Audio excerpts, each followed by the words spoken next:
Yeah. I know before, Apostle, you told us about with families and things like that, about suffering consequences for their decisions. How do you deal with that without creating anger or hostility? Should you cut them off if you see it's a reoccurring pattern, like they're not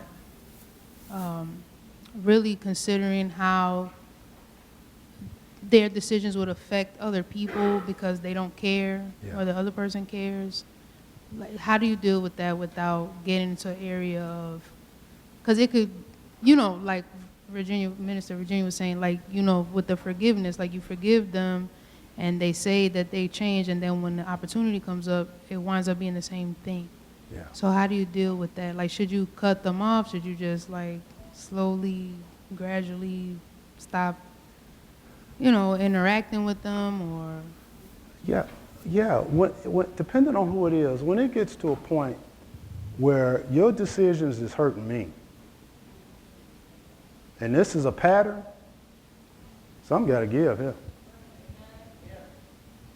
See, I'm not going to let anyone reroute my life. I won't even let my kids do that. Did I say that on national TV? See, when it get to a point where it doesn't matter who it is, one keep making, because, that's why there's no such thing as accident. To every action there's a reaction, and we get affected by it directly or indirectly. Sometimes we got to go through things because of somebody else's bad decision. It's just like a crash. If somebody ran into me, it ain't no accident, it's because they bad decision. So there's no such thing as accident. Everything is a result of, to every reaction, there's somebody's action.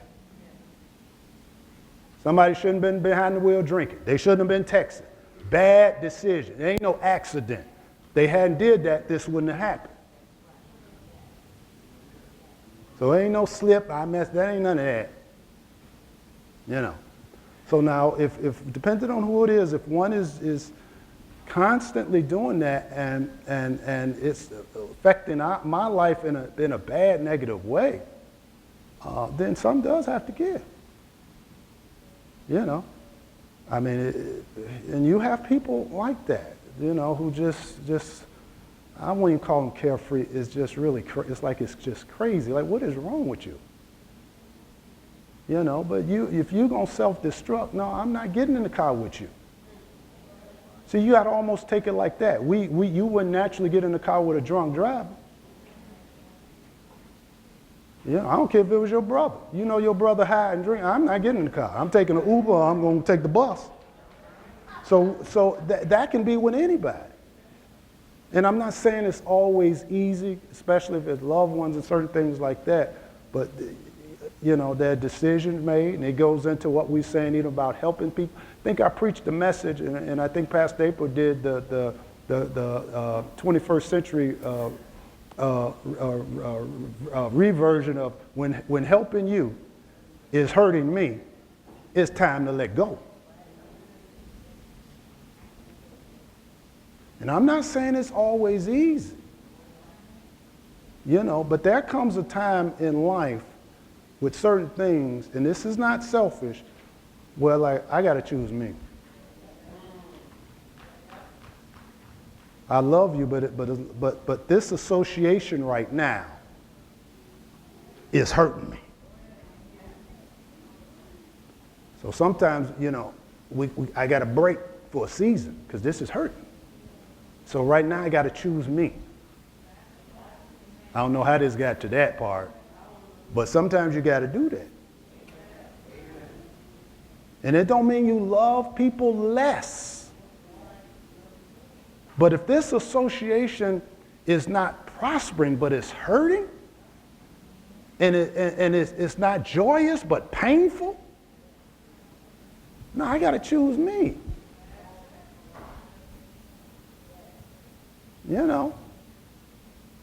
Because there's some bad relationships If people don't get out of it, and some people have lost their lives hanging in there.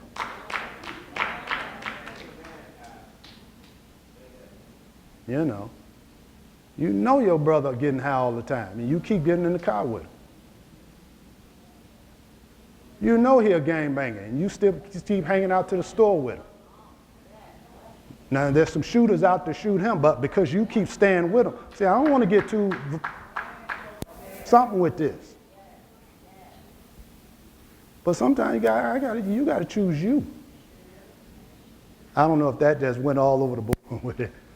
All right, we'll take one more, and then we're going to wrap